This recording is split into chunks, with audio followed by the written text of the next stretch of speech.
Hello everyone, so today I want to show you how I edit my photos for my last photo vlog. Yes, the episode 2. If you haven't seen it, you can click the link down below or I will put it up here. So without further ado, let's jump into Capture One, the program that I use to edit most of my photos. So yeah, let's get into it. Okay guys, so we are now in Capture One. This is the first image here that I imported. So yeah, the first thing to do is let's crop this image, because you know I really like to crop image in square format. So let's do it now.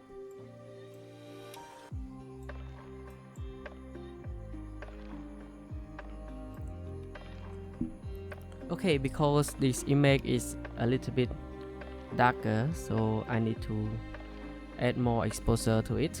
So go to exposure tab and move it to the right, yeah, like 0.4 or 0.5. It's okay. So to make this image more dramatic looking, I need to add more contrast. Yeah, just like, yeah, image already look good, but we still can make it better. So go to high dynamic range and reuse highlight a bit, because we still have blown out highlights in the cloud behind the mountain.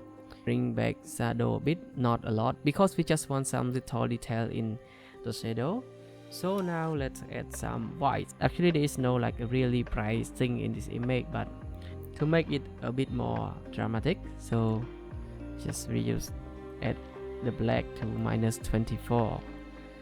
It's already good. Let's play with color now. As you can see, the green is already good, but I want it to be a little bit better. So I'm going to color editor here, click on the green and move the hue slider to the right. I will keep the saturation the same, but I will need to drop the lightness a bit, because I still see some blue color in the photo, and I want it to pop up a little bit more to show that there is actually some sky behind the image. Click on the blue and move it to the left, and then I'm going to increase its saturation. That's good. This photo is already look good, but I still can make something better. So go to the curve tab and add some 1 point here, drag it down, and 1 point here, and then move it up, so it will create like more. So let's move to the next photo. Okay, so this photo already look great.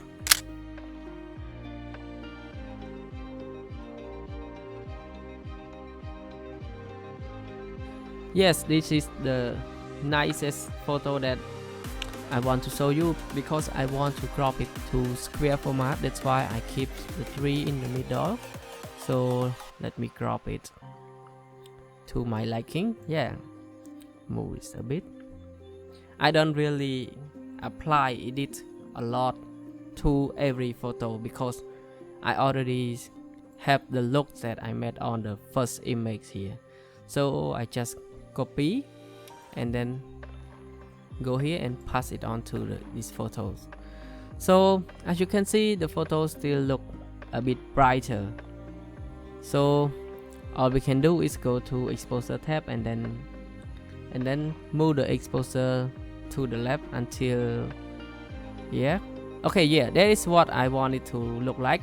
That is done in this photo. There is no more thing to do, because the green is actually the green that I want to show you, and then the contrast, the look, the feel is actually already good. So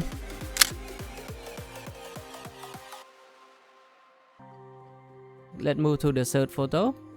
Okay, as you can see in this photo, I want to show you the tree that actually in the middle of the cloud here. So first let's crop the image, because this image is exposed to the same exposure setting as the previous photo. So I'm gonna go and copy the second photo and then pass it on to this photo. I still find this part of the image is a bit of distraction, so I will have to add a graduated filter. I take it and draw it over here. The next step is to reduce the brightness and exposure. so the image will be darkened, so it won't be distracting to this image, but I still can make this photo looks a little bit better, because as you can see, every corner of the image is really bright and it's quite distracting. So let's go to vignetting tab and then move it to the left a bit. So that is all for this photo.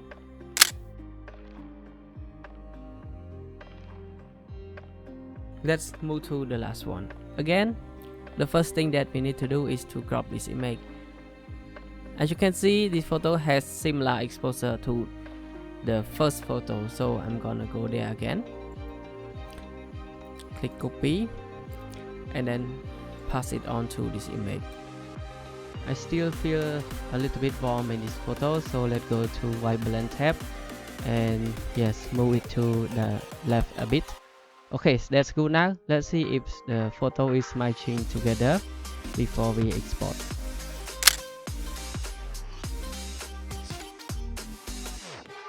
Okay guys, that is all for today. If you like this video, please give me a thumbs up. Consider subscribe to my channel, because I'm gonna show you another set of photo that I have in hand. And don't forget to check out my photo vlogs episode 2 that I share my journey going to take this photo for you guys. Okay, let's see each other in another video, and I'm gonna sign off for today. Bye.